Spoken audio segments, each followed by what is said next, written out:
ඔයා Zedge එකට wallpapers upload කරන කෙනෙක් නම් මේ 15 වෙනිදාන් පස්සේ ඔයාලට සමහර විට අමුතු දේවල් වලට මුහුණ දෙන්න වෙලා ඇති. සමහර අයගේ profile suspend වෙලා, සමහර කට්ටියගේ wallpapers disappear වෙලා, සමහර අයගේ keyword disappear වෙලා. මොකක්ද ඇත්තටම මේ වෙලා තියෙන්නේ? අද අපි ඒක ගැන කතා කරමු.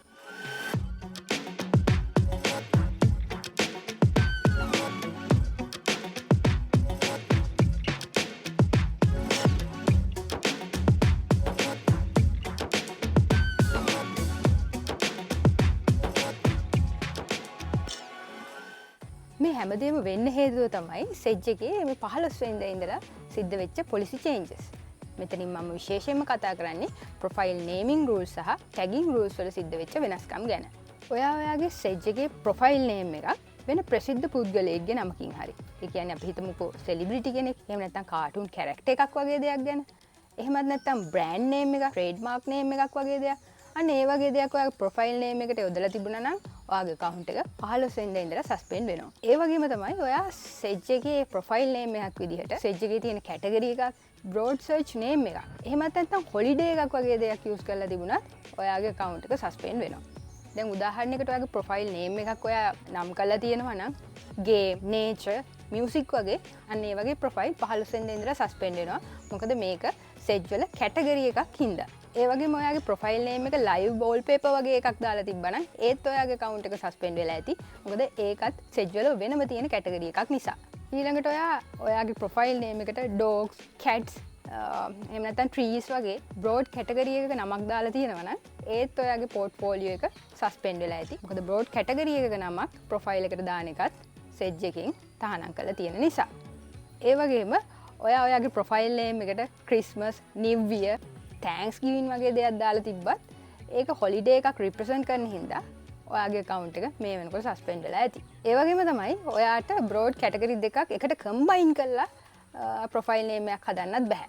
උදාහරණයකට ඔයා Christmas කියන එකයි wallpapers කියන එකයි combine කරලා Christmas wallpapers කියලා profile එකක් හදලා තිබ්බා නම් ඔයාගේ profile එක suspend වෙනවා. wallpapers කියන එකේ wallpapers කියන වචනේ විතරක් නෙවෙයි. walls, එතකොට WPS වගේ wallpapers නිරූපණය කරන abbreviation පවා මේකට පාවිච්චි කරන්න බැහැ කියලා තමයි Zedge එකෙන් කියන්නේ.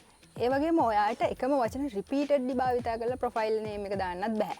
උදාහරණයකට Zedge එක කියන විදිහට Christmas කියලා තුන් පාරක් දාපු profile names උත් තිබිලා තියෙනවා. මේ වගේ ඒවා Zedge එකෙන් 15 වෙනිදා වෙනකොට අයින් කරලා තියෙනවා. නමුත් යම්කිසි විදියකින් මේ repeated word එක ඔයාගේම බ්‍රෑන්ඩ් එකක් නිරූපණය කරන දෙයක් නම් ඒක ලොකුවට ප්‍රශ්නයක් වෙන්නේ නැහැ. ඒ වගේම තමයි ඔයාලට trending කියන වචනේ profile name එකට භාවිතා කරන්න බෑ. උදාහරණයකට trending wallpapers කියලා ඔයාගේ profile name එක නම් කරලා තිබුණා නම් ඒත් ඔයාගේ profile එක suspend වෙලා ඇති. ඒ වගේම තමයි dangerous. එහෙම නැත්නම් hateful profile names ඔයාගේ profile name එක විදිහට භාවිතා කරන්නත් දැන් බෑ. හැබැයි මේ rules වලින් අර්ථකථනය වෙන්නේ නැහැ. ඔයා හැම වෙලාවෙම ඔයාගේ profile name එකට ඔයාගේ ඇත්ත නම භාවිතා කරන්න ඕනි කියලා. ඔයාට පුළුවන් ඔයාගේ නමත් එක්ක මේ කියන කැටගරි එකක් combine කරන්න. උදාහරණයකට අපි හිතමු contributor කෙනෙක් ඉන්නවා Ben කියලා. එයා Christmas wallpapers තමයි upload කරන්න යන්නේ. එයාට පුළුවන් මේ profile එකට නම දාන්න Christmas by Ben කියලා. එහෙමත් නැත්නම් Ben's Christmas stuff. අන්න ඒ වගේ නමක් එයාට භාවිතා කරන්න කිසිම තහනමක් නැහැ. දැන් ඔයාලා දන්නවනේ Zedge එකේ අපිට තියෙන account එකක profile කිහිපයක් තියාගන්න පුළුවන් කියලා. එතකොට අපි තියාගන්නවා එකක් nature wallpapers upload කරන්න, අනිත් එක design upload කරන්න, අනිත් එක comics upload කරන්න කියලා හිතමුකෝ.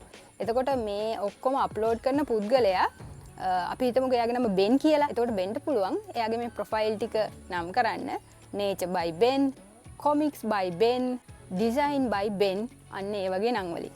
ඒකට Zedge එකකින් බාධාවක් නැහැ. ඒ වගේම ඔයා මගේ වීඩියෝස් මුලින් ඉඳලා බලන කෙනෙක් නම් දන්නවා ඇති Shutterstock වල ටිප්ස් කියද්දි මම ඔයාලට කියලා දෙනවා ඔයා මොකක් හරි stock photography agency එකකට එහෙම නැත්නම් photography upload කරන site එකකට photos upload කරනකොට අනිවාර්යයෙන්ම ඒ site එකේ newsletters වලට subscription එකක් දීලා තියන්න කියලා. ඒ කියන්නේ ඒ වගේ අලුත් updates ගැන emails එවන්න approve එක දීලා තියන්න කියලා. මේක Zedge එකටත් අදාළයි. ඉතින් ඔයාත් Zedge එකේ අලුත් updates, news, email එකකින් එවන්න කියලා අවසරය දීලා තියෙනවා නම් ඔයාට මේ ගැන කලින්ම දැනුවත් කරලා email එකක් ඇවිල්ලා තියෙනවා. මට නම් මේ rules ගැන කියලා email එක ඇවිල්ලා තියෙන්නේ November 29 වෙනිදා. ඒ වගේම මේ rules violate කරලා තියෙන අයගේ accounts 15 වෙනිදා ඉඳලා suspend කරනවා කියලත් ඒ වගේම ඔයාලට ඒ 15 වෙනිදා වෙනකන් ඒක වෙනස් කරගන්න පුළුවන් කාලය දීලා තියෙනවා කියලත් ඒගොල්ලෝ ඊමේල් එකෙන් කලින්ම දන්වලා තියෙනවා. මෙතනදී එක වයලේෂන් එකක් එක ප්‍රොෆයිල් එකකින් සිද්ධ වෙලා තිබුණොත් ඒ ප්‍රොෆයිල් එක විතරක් නෙවෙයි සස්පෙන්ඩ් වෙන්නේ, ඔයාගේ මුළු account එකම සස්පෙන්ඩ් වෙනවා. ඒ වගේම තමයි ඔයා මේ රූල් එක වයලේට් කරනවා නම් ගොඩක් දුරට ඔයාට Zedge එකෙන් warning email එකක් දෙකක් ඇවිල්ලාත් ඇති. ඔයා ඒක බලලා නැතුව ඇති. ඒක හින්දා පුරුද්දක් විදිහට ස්ටොක් ෆොටෝග්‍රැෆි කරනවා නම් emails daily check කරන්න. ඒ වගේම එක එක ඒජන්සි අප්ඩේට්ස් ගැන නිතර දැනුවත් වෙන්න. ඊළඟට කීවර්ඩ්ස් වලත් ලොකු වෙනසක් වෙලා තියෙනවා. ඔයා දාන wallpaper එකෙන් නිරූපණය නොවන කිසිම දෙයක් ඔයාට කීවර්ඩ් විදියට ඇඩ් කරන්න බෑ. මේකෙදි ඔයාට බ්‍රෑන්ඩ් නේම් ඇඩ් කරන්න බෑ. සෙලිබ්‍රිටි නේම්ස් යූස් කරන්න බෑ. ඒ වගේම ට්‍රේඩ්මාර්ක් නේම්ස් භාවිතා කරන්නත් බෑ. උදාහරණයකට අපි ගත්තොත් ඇනිමේ වල ප්‍රසිද්ධ නරුටෝ වගේ නම ඒක ඔයාට wallpaper එකේ ටයිටල් එක විදිහට භාවිතා කරන්නත් බෑ. ඒ විතරක් නෙවෙයි කීවර්ඩ් එකක් විදිහට භාවිතා කරන්නත් බෑ. ඒ වගේම ඔයාලා හැම දෙයකටම දාන ට්‍රෙන්ඩින් කියන වචනේත් Zedge එකේ කීවර්ඩ් එකක් විදිහට භාවිතා කරන්න බෑ. ඒ වගේම ඔයාගේ wallpaper එකකින් represent කරන්නේ නැත්නම් හරියට 4K කියන වචනේත් ඔයාට Zedge එකේ wallpapers වලට භාවිතා කරන්න බෑ. හරියට 4K wallpaper එකක් නම් විතරයි 4K කියන එක ඔයාට භාවිතා කරන්න පුළුවන්. ඉතින් ඔයා මෙන්න මේ වගේ කළු පාට අස්සෙක් දුවන පින්තූරයක් අප්ලෝඩ් කරනවා නම් ඔයාට මෙන්න මේ වගේ කීවර්ඩ්ස් ටිකක් තමයි ඒකට දාන්න පුළුවන්. එතනදී ඒ wallpaper එක describe කරන්න පුළුවන්, ඒ වටපිටාව describe කරන්න පුළුවන්, ඒ වගේම එයාගේ emotions, feelings වගේ දේවල් describe වෙන විදිහේ keywords ඔයාට භාවිතා කරන්න පුළුවන්. එහෙම නැතුව ඒකට කිසිසේත්ම අදාළ නොවන keyword එකක් ඔයාට භාවිතා කරන්න බෑ. ඔයා Adobe Stock එකට photos upload කරන කෙනෙක් නම් මේ mistake එක මං හිතනවා ඔයාලා අතින් වෙන්නේ නැහැ කියලා. මොකද Adobe Stock එකකින් keyword එක අදාළ නැත්තම් ෆොටෝ එකට ගැලපෙන්නේ නැත්තම් ඔයාගේ ෆොටෝ එක accept කරන්නේ නැති හින්දා. ඉතින් මේ වගේ keywords ඔයාලා ඔයාගේ title එකට එහෙම නැත්තම් tags වලට දාලා තිබුණා නම් 15 වෙනිදාෙන් පස්සේ ඒ keywords ටික ඔයාගේ title වලිනුයි ඒ වගේම tags වලිනුයි අයින් වෙනවා. හැබැයි ඔයාගේ account එක suspend වෙන එකක් එතනදි වෙන්නේ නැහැ. මේ විදිහට keywords අයින් කරද්දී ඔයාගේ wallpaper එකේ තියෙන title එක empty වුණොත් හරි එහෙම නැත්තම් ඔයාගේ keywords දෙකට වඩා අඩු වුණොත් හරි ඔයාගේ wallpaper එක unpublish වෙනවා.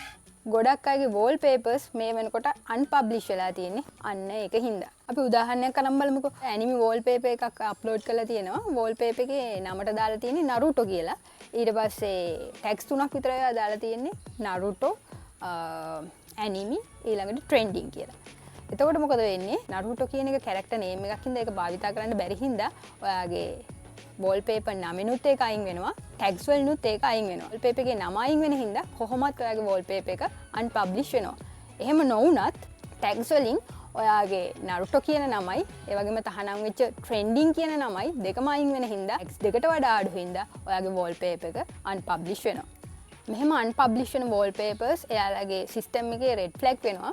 එතකොට ඔයාලා එහෙම unpublish වෙච්ච wallpaper එකක් ආයෙ re-upload කරන්න හැදුවොත් account එක suspend වෙනවා කියලා තමයි Zedge එකෙන් කියන්නේ.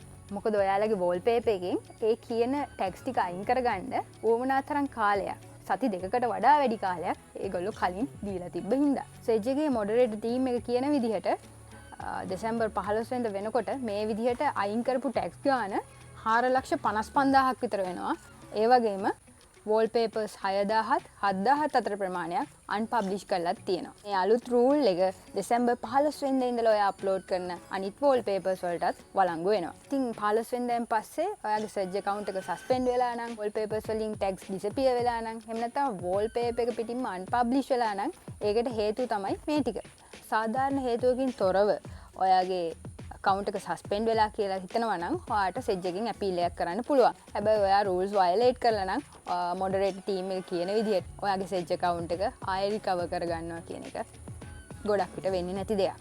ඒ වගේම තමයි 2024 ජනවාරි මාසයේ ඉඳලා ad revenue වලත් Zedge එකේ ලොකු වෙනසක් වෙනවා. top tier country එකක එහෙම නැත්නම් T1 country එකක කෙනෙක් ඔයාගේ wallpaper එකක් ad එකක් බලලා buy කරොත් එහෙම ඔයාට කලින්ට වඩා 7-8 ගුණයක මුදල් ප්‍රමාණයක් හිමි වෙනවා. ඒ වගේම T2 country එකක කෙනෙක් buy කරොත් එහෙම කලින්ට වඩා දෙගුණයක විතර මුදල් හම්බ වෙනවා. ඒ වගේම T3 country එකක කෙනෙක් buy කරොත් එහෙම ඔයාට කලින්ට වඩා 3 ගුණයක් විතර අඩුවෙන් තමයි මුදල් හම්බ වෙන්නේ. මේ top tier countries වලට එහෙම නැත්නම් T1 countries වලට අයිති වෙන්නේ US, UK, Canada, Australia වගේ ඒවා. T2 countries වලට most of the European countries උයි Japan, South Korea, Singapore, New Zealand වගේ රටවල් අයිති වෙනවා. T3 country වලට තමයි ඉන්දියාව ඇතුළු අනිත් රටවල් ටික අයිති වෙන්නේ. ඒකත් හරියට අර අපි YouTube කරනකොට කියන්නේ ඉංග්‍රීසි country එකක් ටාගට් කරලා YouTube කරොත් එහෙම වැඩි ගාණක් උපයන්න පුළුවන් කියලා ad revenue වලින් අන්න ඒ වගේ තත්යකටපත් වෙනවා. අන්න ඒකින්ද තමයි මුල්ම වීඩියෝ එකේ ඉඳලා මම ඔයාලට කියන්නේ US එහෙම නැත්නම් UK audience එකක් ටාගට් කරන්න බලන්න කියලා. මගේ කලින් වීඩියෝ එකේ මේ ගැන විස්තරාත්මකව දක්වලා තියෙනවා ad revenue වෙනස් වෙන ගාණ සහ වෙනස් වෙන විදිය පිළිබඳව ඒකේ දීර්ඝ වශයෙන් කතා කරලා තියෙනවා. ඒ වගේම payout limit එකත් ඉස්සරහට smoothly ගියොත් එහෙම 100 ඉඳලා 50 වෙනකන් අඩු කරන්න පුළුවන් වෙයි කියලා Zedge එක කියලා තියෙනවා. ඒක confirm message එකක් නෙවෙයි. මේ අවුරුද්දේ අන්තිමේට අර ඩොලර් 50ට වැඩි කට්ටියට ගන්න පුළුවන්කම හම්බුනේ. ඒක නිකන් බෝනස් එකක් විදියට හැමදාම වෙන දෙයක් නෙවෙයි. අනිත් එක තමයි stock photography කරන ඔය කරුණාකරලාට එන emails ටික කියවන්න. ඒ වගේ වැදගත් දේවල් ඒ stock photography agencies වලින් එහෙම නැත්නම් photos sell කරන agencies වලින් ඔයාට එවනවා. හර වෙලාවට ඒ agencies වල special telegram groups වල personalized link එක පවා ඔයාට එන්නේ email එකකින්. ඉතින් අද වීඩියෝ එක ගැන මොකද හිතෙන්නේ කියලා පහලින් කමෙන්ට් එකක් දාගෙන යන්න. channel එක සාම subscribe කරලා නැත්නම් subscribe කරලා bell icon එකත් ටික් කරගෙන යන්න.